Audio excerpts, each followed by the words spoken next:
Welcome to Middleway News. We provide the latest news highlights and summaries each day to give you a quick snapshot of what's happening today and why. Bill Ackman is an American billionaire hedge fund manager who is the founder and chief executive officer of Pershing Square Capital Management. On November 4th, the day before Election Day, Ackman shared his prediction about the presidential election. I believe that Donald Trump will win in a decisive victory and potentially a landslide electoral college outcome tomorrow. I could, of course, be totally wrong, but that helps elevate an important point. Approximately half the country will be unhappy about the election outcome, potentially devastatingly so. In this context, I think it is important to remember that we are one country and we will survive whoever is our next president.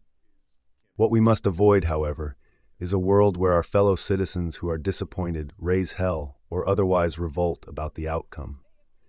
The peaceful transfer of power is a critical feature of our democracy that must be maintained for us to succeed.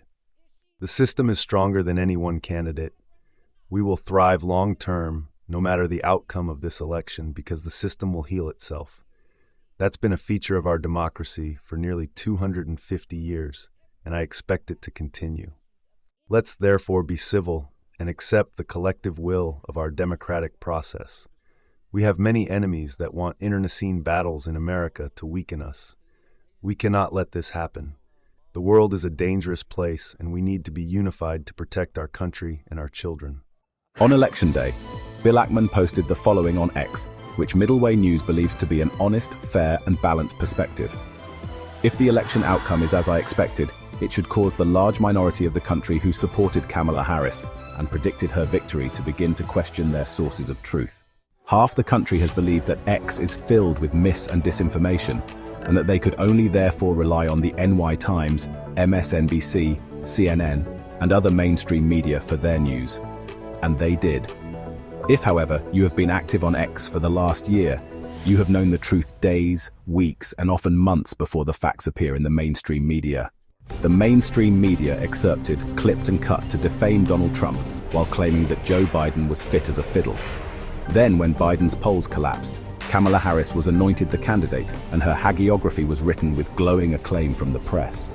But this could not hold as she ducked the media and held fast to the teleprompter. Citizen journalists with their phone cameras in hand captured the real Kamala, forcing her to defend her record and her plans in more media appearances. It did not go well, and the public demanded to learn more, so Kamala Harris had to risk more unscripted media.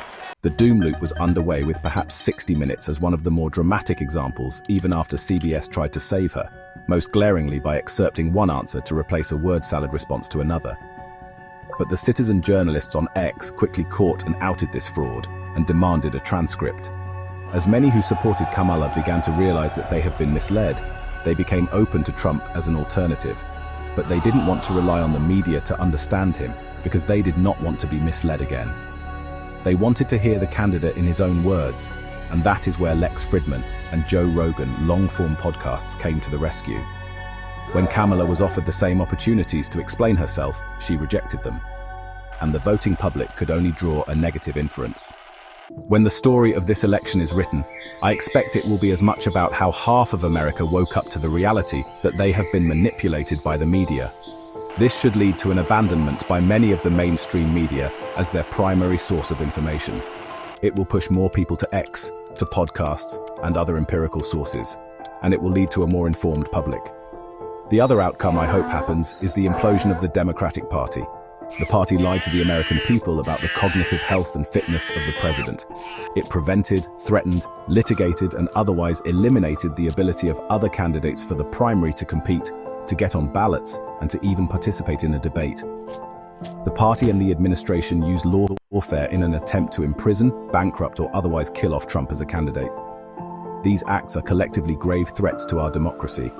With the highest irony, in order to hide these acts, the party accused the opposition candidate of being the grave threat to democracy. The Democratic Party proved itself to be fundamentally undemocratic. It needs a complete reboot. The leadership should be thrown out, and those responsible should apologize to the American people. Honest Abe said it best. You can fool some of the people all of the time, and all of the people some of the time, but you cannot fool all of the people all of the time. Thank you for watching the Middleway News Daily Update.